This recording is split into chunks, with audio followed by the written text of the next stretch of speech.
दोस्तों, आपको बता दें कि भारतीय करेंसी के नोट भारत सरकार और रिजर्व बैंक ऑफ इंडिया द्वारा छापे जाते हैं और ये सिर्फ सरकारी प्रिंटिंग प्रेस में ही छापे जाते हैं। इसे छापने के लिए खास तरीके के इंक का इस्तेमाल किया जाता है जो स्विट्जरलैंड की कंपनी बनाती है। इसका पेपर भी खास तरीके से तैयार किया जाता है। भारत के नोट में लगने वाला अधिकतर पेपर जापान और यूके से आयात किया जाता है। आरबीआई अधिकारियों के अनुसार 80% नोट विदेशी कागज पे छपते हैं। अब आपको नोट के इतिहास के बारे में बताते हैं। ब्रिटिश सरकार ने साल 1862 में पहला नोट छापा था जो कि यूके की कंपनी द्वारा छापे जाते थे। करीब 200 साल बाद 1920 में ब्रिटिश सरकार ने नोट को भारत में छापने का फैसला किया और अब भारत में 4 नोट छापने के प्रेस।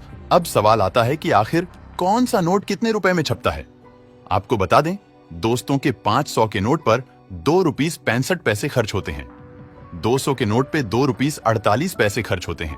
100 के एक नोट को प्रिंट करने का खर्चा 1 रुपीस 50 पैसे और 50 के नोट पे 1 रुपीस 22 पैसे खर्च होते हैं। विदेश से औरंगाबाद आए हुए पेपर को कैसे छापा जाता है? सबसे पहले पेपर को मशीन में डाला जाता है। मशीन से निकले नोटों के शीट पर अच्छे और खराब नोटों को अलग अलग कर दिया जाता है। इसके बाद सही नोटों पर नंबर डाला जाता है। नंबर डालने के बाद एक एक नोट चेक किया जाता है।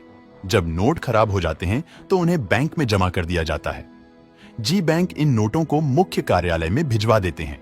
वहां उनकी जांच होती है और उनकी जगह नए नोटों को छाप दिया जाता है। क्या आपने कभी सोचा है पैसे हम तक कैसे पहुंचते हैं? इंडियन रिजर्व बैंक के देश में 18 ऑफिस हैं। सबसे पहले नोट्स इन ऑफिस में पहुंचते हैं और फिर इसके बाद इन्हें अलग अलग बैंक में भेज दिया जाता है। एक फैक्ट ये भी है कि किस देश में कितने नोट छपने हैं। ये उस देश के सरकार, सेंट्रल बैंक, जीडीपी और विकास दर के हिसाब से तय किया जाता है। हमारे देश में रिजर्व बैंक तय करते हैं कि कब और कितने नोट छापने हैं, एक बार में कितने नोट छापे जाएंगे। ये भी आरबीआई के द्वारा तय किया जाता है। नोटों की छपाई मिनिमम रिजर्व सिस्टम के आधार पर तय किया जाता है। इसके अनुसार आरबीआई को यह अधिकार है कि वो आरबीआई फंड में कम से कम 200 करोड़ मूल्य की संपत्ति अपने पास हर समय रख सकती है। इतनी संपत्ति रखने के बाद आरबीआई सरकार की सहमति से जरूरत के हिसाब से नोट छाप सकते हैं। अब आपको बताते हैं कि ये कैसे और कौन तय करता है कि अब नए नोट छाप लेने चाहिए। चलिए, क्या आपको लगता है कि सरकार की ओर से कभी भी नोट छापे जा सकते हैं? ऐसा बिल्कुल नहीं है। इसके लिए सरकार को कई तरह के नियम फॉलो करने होते हैं। भारत में नए सिक्के छापने का अधिकार रिजर्व बैंक ऑफ इंडिया के पास है। खास बात यह है कि आरबीआई 10,000 तक के नोट छाप सकता है और इससे बड़े नोट छापने के लिए सरकार से इजाजत लेनी होती है। पहले आरबीआई कई बातों को ध्यान में रखते हुए यह पता करता है कि कितने नोट छापने की जरूरत है और फिर इसके लिए सरकार से स्वीकृति ली जाती है। फिर सरकार भी आदेश देने से पहले आरबीआई से इजाजत लेते हैं और फिर उसके आधार पर अंतिम फैसला लिया जाता है।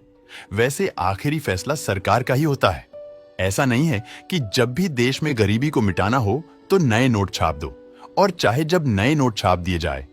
भले ही सरकार के पास नोट छापने का अधिकार होता है, लेकिन ऐसा नहीं है कि जब चाहे कितने भी नोट छाप दिए जाए। ऐसा करने से अर्थव्यवस्था बिगड़ जाएंगी। इससे वहां की करेंसी की कीमत काफी ज्यादा कम हो जाती है और महंगाई की दर भी काफी बढ़ जाता है।